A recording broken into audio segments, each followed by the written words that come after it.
Then we have the second game here versus Rebels, where we are playing another Kalista Renata. This time into Lucian Nami. This matchup is a little bit more explosive, where both sides can actually kill each other.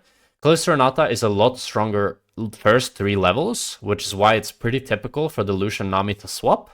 And then they swap back after the first 3 levels, and you start kind of fighting from there. And kind of Kalista Renata, the easiest way to think about it is that Kalista Renata wins the all-ins, Lucian Nami wins the poke. If Lucian Nami gets the poke, they win. If Kalista Renata gets the all-in, they win. That's the easiest way to mentalize it and like how you want to think about it. So it's really important for me and Renata to be able to go in first so that they can't poke us and not to take any like poke damage. But as you can see that we were kind of expecting, they end up swapping.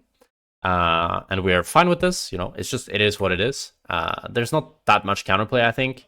You just kind of accept that they get to farm for the first few levels. Camille goes mid lane to try to gank. Renata is trying to stop enemy jungler and top laner from farming the camps. But, you know, not much to do. I'm just slowly pushing bot, slow pushing and farming, pretty much.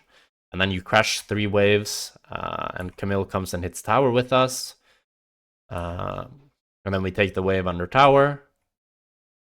And then we take 1 more plate, 1 more wave. And then we base here. And then... yeah, then both bot laners base. My top laner TP's top and starts fisting the Cassandra. I saw this in-game. Carlson gets level 2 first because he had a slight XP lead.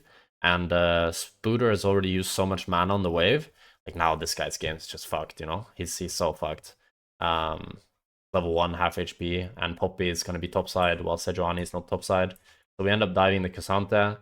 And because of that, so what is our responsibility on bot lane?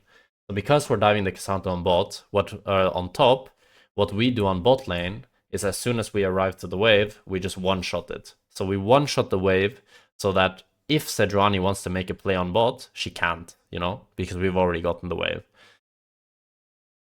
So now we're safe on bot, and then we walk around to go and ward. My jungler dives them top. Really nice, very good, well played. And we put down some wards on bot. Sejuani actually starts the Drake, but because we are stronger on bot, we end up forcing them out. You can see we push this wave, and Sejuani stops the Drake. Here, I fucked up my E on this minion. You can see it lives with 10 HP. Pretty unlucky.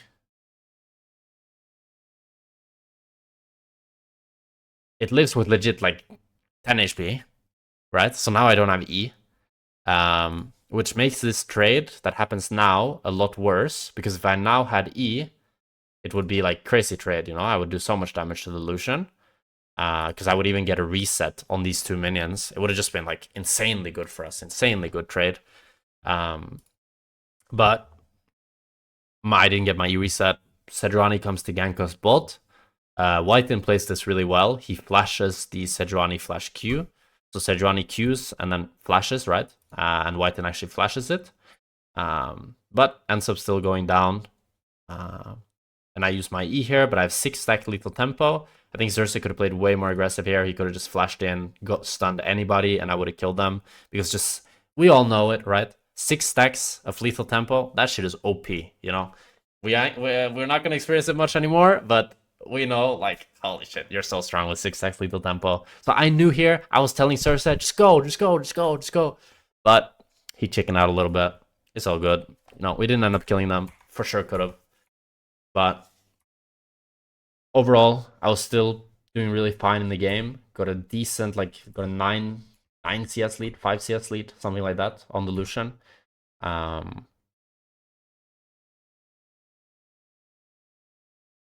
Oh yeah, why do I have cleansed this game? Someone asked maybe? So the reason I've cleansed this game is just because I've talked about this a lot, but whenever they have like Sejuani or Maokai, it's in jungle, it's really hard to play after 15 minutes without cleanse, because you'll be alone on mid waves and your team will not be there to help you. And if you don't have cleanse, Maokai or Sejuani can just press their ultimate, and unless you flash or dodge it, you kind of just die. So it's really good to just go cleanse, just have a security against that. And that's mostly it. So in general, I have as a rule, whenever they have Sejuani or Maokai, I just go cleanse. Because otherwise they can flash on me, they can ulti me, it just makes it too hard. They do also have Nami stun, but that one is like kind of like it's kind of cope. I feel like if you go cleanse for Nami bubble, I feel like then I just tell you like just dodge Nami bubble, you know, it's one of the easiest skill shots to dodge, you know. And Lucian kind of goes cleanse for a bit the same reason. So he goes for Renata Q, Renata ult, and Poppy like E flash. It makes sense that we both have cleanse here. So here Lucian hits 6 really early. So you can see I'm halfway to 6. So this is something that happens sometimes due to lane swaps. That's a bit hard to predict because I believe this is what I think happened is that Lucian got a lot more solo XP and K'Sante got less XP than Camille. So Camille shared a bit more XP than K'Sante did, and Lucian got solo XP when he caught a few waves on bot, which ended up that he like got level 6 way faster than me, which I wasn't really thinking that much about. I think here Kolos makes a mistake in using his Q. So here Renata should not Q, because if Renata doesn't Q, it's really hard for Lucian to dash in. He can still dash in, but he has to then dash in and then try to dodge the Renata Q. But when Renata Qs, then Lucian can dash in, and he doesn't really have to be scared of anything. But he didn't even dash in, or what? Yeah, I don't know why he doesn't dash in when Renata uses Q. He should. Should. Should dash in. But so yeah, where it's important to hold cooldown sometimes to make it so that the enemy can't press further upon you, you know, and not pressure you more. Finds any value versus Talia or do you not care solution? I mean, it's nice, but it's not a big difference. Not a big difference. And then they end up getting the Drake, and we trade it for grubs. So we get grubs and enemy red buff, and they get Drake. It's all good. I think I'd prefer to have Drake, but at the same time, we have Camille, who's a really good user of grubs. Typically, the value and the trade of grubs versus Drake, it has a little bit to do with team compositions, in my opinion. I think the question you have to ask yourself is like, are you going to be playing to split push or hit towers this game? And I think if you have a champion like Camille, champions like Jax, champions like Tristana, champions like TF, these champions are super good at hitting tower and excel when they can just keep you locked down and just split push versus you. If they have good split push champs, grubs are really scary. While if they have like, you know, like for example, our comp, let's say we had K'Sante top instead of Camille, we don't really have champions that want to split push. We just have champions that want to team fight. So I think grubs on us is not that crazy. But because we have Camille, I think grubs are really high value. So it's really good for us that we end up getting the first 3. And Carlson is doing really well in the matchup after they dove the K'Sante. I think it's after Trinity Force that this matchup really blows open for Camille and she can start really going very aggressive. Then here I'm just kind of freezing the wave on bots. Solution ends up basing here, and I pull the wave to freeze it, which was really good by us because now you can see that the Lucian is like just slowly losing a lot of minions, and I was able to build up a pretty decent CS lead from this. So now it's like a 10 CS lead, and even though Lucian has a kill, you can see the gold lead is only like 100 gold. That's a lot due to like wave management and pulling the wave and freezing it. And now this freeze is turning into a slow push, which we can use to either like invade or play for just vision. And here we end up playing just for vision and to base, I think. Yeah, we end up basing. And the enemy bot lane kind of tries to do what we did, but they don't do it well because they kill too many minions. So this is not going to freeze. To freeze in this area, you need 4 or more minions from blue side. But they only left 2 minions, so I know that this is not going to freeze. So I just start basing. And I also base here because I already have Blade of the Ruined King. So it's really, really good for me to get my base off, as it's like a huge, huge one-item spike, right? Now I come back to lane. As you can see, it's not freezing, it's just slow pushing into me. And I end up catching like a wave and a half. I was thinking about freezing this one as well, but I felt it was a little bit risky because like if they chunk me here now, and then my Renata has to stay bot, and we can't play for grubs, it's kind of bad for the game. So I think it's better if I just get this wave, hard push next wave, and then I look to defend our weak side. So one thing that you need to understand in competitive play is just what is strong side and weak side. Typically, what strong side and weak side means, just to really make it basic as fuck, is where the jungler is. If your jungler is top, strong side is top. If your jungler is bot, strong side is bot. Very simplified explanation, but the easiest way to understand it, especially in the early game. So my jungler is top side right now because he just did grubs and now he's doing crab, I think. So bot lane or bot side is weak side because we're weaker on the side because we have one less number than they do. But I know that Lucian is showing on this bot wave that I pushed. So I know that we can like walk in the jungle here, but we end up going, well, we end up playing it pretty bad, right? Because we flash Q on Renata, and then we put the Talia W here. Talia gets doubled. It's just kind of a mess, you know. I think we played pretty poorly. Overall, we do end up getting Sejuani flash at least, but you know, could have been a lot better if we played it better mechanically. But we kind of just played it the worst possible way. I think we didn't communicate on Renata Q and Talia W, and we also, you know, yeah, I mean, we just played it really bad. So now you can see that the fruits of my efforts are being slowly rewarded, that I froze quite a few times and I slow pushed a lot of waves. So you can see now that even though Lucian has a kill, he's only up 17 gold, which means we're like pretty much equal, right? So this is how through like good wave management, you can build up a lead even without killing them. I have no clue why Lucian ults the wave here. I was really confused about this in-game. I'm guessing he's scared of getting dove, but I don't think he ever needs to be scared to get dove because it's 3 caster minions and a melee minion, and he has static shiv. This was pretty random, but he ends up wasting his ulti. And ulti on Lucian Nami is a huge spike. If they do not have ulti on Lucian, Lucian is like 50% less scared. Or less scary to play against because he just doesn't have much range. He needs to go like so close to you to get any damage off. So now, even if Sejuani is bot side, we're not really scared because we don't really think they can go on us. You can see even when my Poppy is showing on mid leading to top side, I'm not scared to get the wave. And then here, again, similar to the last game, because I want to play for Herald, I'm opening mid here instead of bot. We kind of troll here though. We just let the Sejuani walk in and smite the Herald. I think I'm doing fine here, taking this mid wave, but Talia should be staying with Sejuani, not letting them steal our Herald. And Renata should not be showing here. She should be going in Fog and also making sure that we secure the Herald. But we kind of show here on Vision as 3, like complete noobs, and they take away our Herald.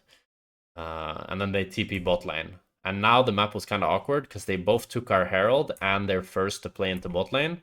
So they get Herald, and I think they maybe even end up getting bot tower. This was pretty bad by us. But we're kind of saved by Camille's getting a lot of good pressure in top. And the fact that now the CS lead, it keeps on building. And the CS lead on me is 20-21. I'm a better right clicker. What can I say? I'm getting stronger. I now actually have a gold lead on the Lucian, just from farming. And I can start playing more aggressive. Lucian does still have kind of better items than me due to the fact that he doesn't have to go boots. And just from like first strike gold generation. So he has like pretty close to second item spike while I'm really far from second item. Why do you have a shutdown? Because league shutdowns suck. I don't know, people go to the ends of the earth to defend league shutdowns, but then you have a shutdown like this when you have 100 gold lead and your team is up. Your team is literally equal. You have 150 gold lead on enemy ADC, and you have 150 gold shutdown. Like, shutdowns should happen in like the Tristana's case. The Tristana's up 1k. It makes sense that she has a shutdown, you know? I'm up 100 gold. Why do I have a shutdown? Camille is up 700 gold. Why doesn't she have a shutdown? It makes no sense. And people that try to say that it makes sense, I don't know what sense. What is sense to you? Because that your sense doesn't add up to my sense. That's two different sense. Doesn't make any sense. So here we end up. It doesn't actually show it, but we end up finding a pick on the Nami because Carlson did a really good move. We kill the Nami. We get bot tower. And we get a lot here. I think we maybe even get mid tower here. Yeah, we end up getting mid tower here. This is the power of grubs. Look at this. Look at this. We got 2 minions here. We got like 2 minions. 2 minions. There's no way you ever take mid tower here, right? That would be so weird. To take mid tower on 2 minions? Wouldn't that be crazy? Like fucking insane. You'd never be able to do it. But I auto the tower, that's 2 grubs. My Renata autos the towers, that's 2 grubs. Poppy autos the tower, that's 2 grubs. Talia comes and autos the tower, another 2 grubs. And these fucking grubs are just tanking the tower the whole time. So even with only just 2 minions, we take the full mid tower. Fucking crazy. This is the power of grubs. And now you can see I'm actually getting a decent gold lead. Okay, here we can see the pick on mid. So this was just a really good move by Carlson. And a good flash in by White-In. Flash Qs the Nami. She doesn't react. Boom, she's dead. And it's also really big to get mid tower against Lucian Nami because the Lucian Nami, their general gameplay, right, is that they want to dash in on mid waves and they want to poke you down. And the counterplay to that is one of two things. Either you sit really far back and you just don't give them range to dash in. But if you do that, then they get so much freedom and they get mid prio, which means they can move to whatever side they want. And it's just kind of hard to play the game. So the second counterplay that you have is that you really pressure them on mid waves and you look to all in them. But if they have the safety of the tower behind them, it's hard to all in them. But if they don't have a tower, it's much, much easier to all in them because you can just run them down. Just like this, you know? I mean, Grubs got mega buffed. I think the buffs that Grub got were really big. It does like a lot more damage now.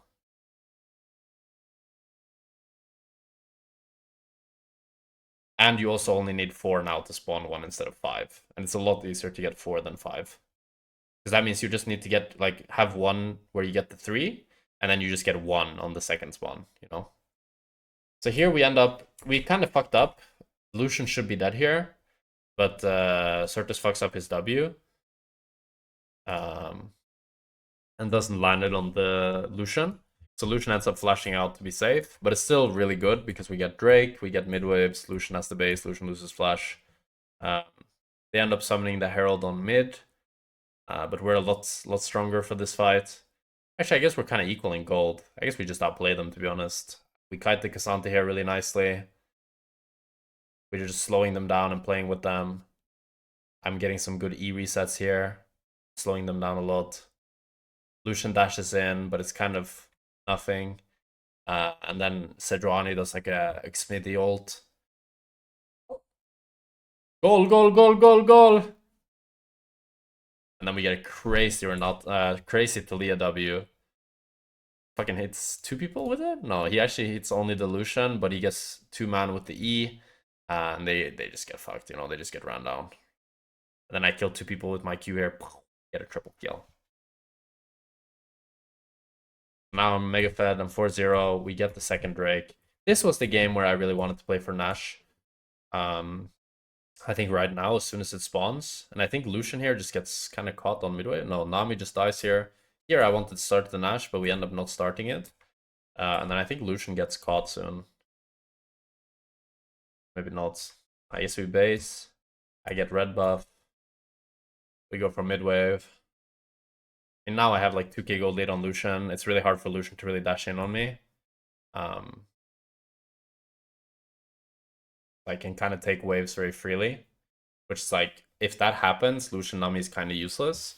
Because Lucian Nami, they're really OP when they can poke, but they're really useless when they can't. Like in terms of raw DPS, Lucian Nami is like so low. There's so many champs that have way, way more DPS than Lucian Nami does. If like both sides are just going into each other, hitting each other. But Lucian Nami has a lot of range, a lot of mobility, and a lot of poking damage. But if you can't utilize it, it's useless. So here, Carlson does a really good job surviving for as long as he can while flanking. Tristana ends up flashing in, and Santa does kind of a bad TP, so we're able to kill him. And then I ulti in the Renata here. And Renata gets her ult off, so Nami dies. And here we are able to go to Nash. And me and Poppy have pretty decent Nash damage, while Renata here and Leah can zone. A big part of the reason why this Nash was really doable is because we know Cassandra has no TP, because he just TP'd in on this mid play, while Camille has TP. You guys can't see it, but I can move my camera a bit. You can see Camille has TP, which means that it's not just going to be a 4 versus 3. It's actually going to be a 5 versus 3, because both Nami is in base and Cassandra is in base, while Camille has TP. So we end up finding here a really good Talia W on the Seju. She gets really chunked out. Carlson chunks out the Lucian. Boom. Nash is ours. Don't need to kill them. Just get the Nash, and we're good to go. And then here, enemy team makes a puzzling decision. I think that's the only way to describe it. They kind of just let me end the game, because they really want to fight us on mid lane. So I go bot, and my team goes mid, and enemy team goes 5 mid. And I tell my team, just don't die. Just defend. I'm going to keep pushing. I want to keep pushing. I think enemy team is trolling. I feel like they're just trolling. You can't go 5 mid against Nash. You have to match them, and defend against the Nash. And Certus gets engaged upon, but we have really good tools to kite them. We have Talia W, we have Renata Q, we have Poppy W. So my team is just playing with them, playing it really nice and slow. And we end up killing them here, and you can see that I'm just, pushing bot lane, ending the game slowly. Not that slowly, to be honest, with the grubs. And my team kind of aces them. I think everybody dies apart from the Cassandra. And Talia has TP, and we just TP in and finish the game. Pretty good stuff. Pretty good stuff. Definitely this game was a lot cleaner than the other one, but enemy team also made, it wasn't the best decisions around objectives. But overall was nice. It was fun to play some more Kalista Renata. Yeah, hope you guys learned something. This will be for the second YouTube channel. And if people like it, I'm down to do more. I can get my own POVs of the games and commentate it that way, which will be a bit more personal, and it'll also showcase more of my mistakes and more of my good plays, and what I'm doing well, what I can do better, and it'll be easier to be educational on. But overall, yeah, just interested in seeing how interested you guys are in like the pro play side of things and the